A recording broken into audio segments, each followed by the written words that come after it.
What is going on, everybody? My name is Infinite. Now let's go ahead and rank the best movies of 2022.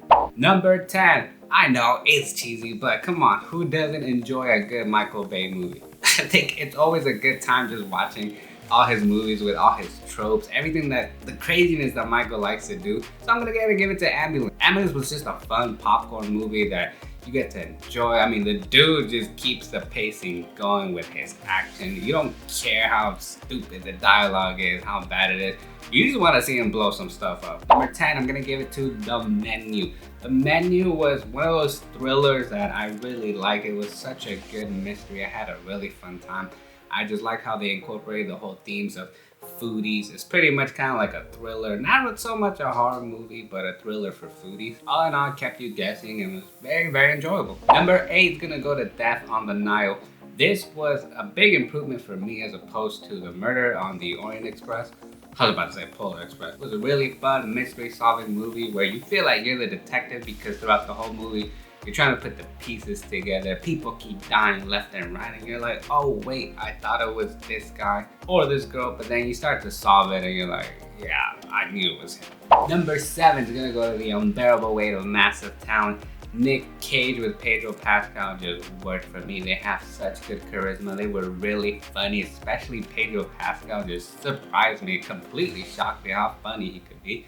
In a way, somewhat meta, had some social commentary on the business side of Hollywood, and especially coming from the point of view of Nick Cage, who in real life is obviously an actor and he plays himself in this movie. Number 6 is gonna go to Pearl. Mia Goth stole the show for me in this movie.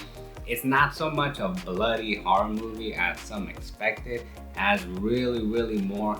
It dives more into the character. It has more character depth, development. I really like that old school aesthetic that the film had. It even looked somewhat grainy, but still smooth at the same time. And honestly, I think Pearl just put Mia Goth on the map out there. And once they finish the trilogy, man, I'm having high hopes for this girl. Number 5 is gonna go to You Won't Be Alone. Now, maybe some of you might never heard of this film. This is a foreign film, but I was surprised on how much I actually enjoyed it. I just really enjoyed the concept. I thought this movie was just very creative, how they take that concept of just trying to find who you are or where you belong, but putting it in a somewhat of a horror movie. It's just very dark. It's something that you should definitely check out when you have the time. Number 4 is gonna go to Black Panther.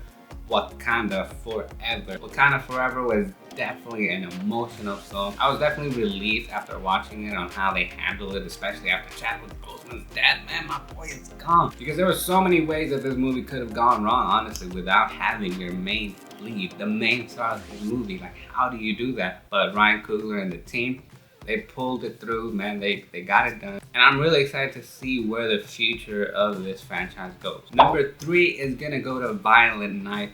I enjoyed the crap out of this movie. I had a lot of fun watching this movie, even though some stuff was silly, some stuff was cheesy, all the Christmas puns, but all the kills, man.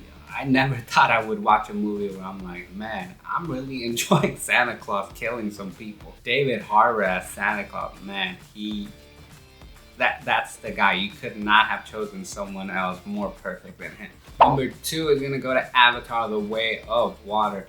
Now, I know all James Cameron haters are like going crazy lately, but you gotta praise this movie for what it is. I mean, I enjoy this movie. I know I enjoy it a lot more than the first film. I don't praise the first film for a lot of things because it has a lot of stuff that we've seen before, and so does this movie. It has some stuff, but I praise it for the improvements that it has, for just the experience that you have with this movie. You gotta watch it in 3D. The length, yeah, it is a little bit long, but it's just a fun, cool experience that very memorable. We gotta admit. To me, it has a better story than the first, better lead. Jake Sully was just more, he's just more likable. They're more likable characters. It's just a much better improvement than the first. And my number 1 movie for 2022, I'm sorry, I'm not getting fatigued of superheroes because to me this was much more than a superhero film, and that is The Batman. To me, The Batman was a nice mix of a lot of things. It wasn't only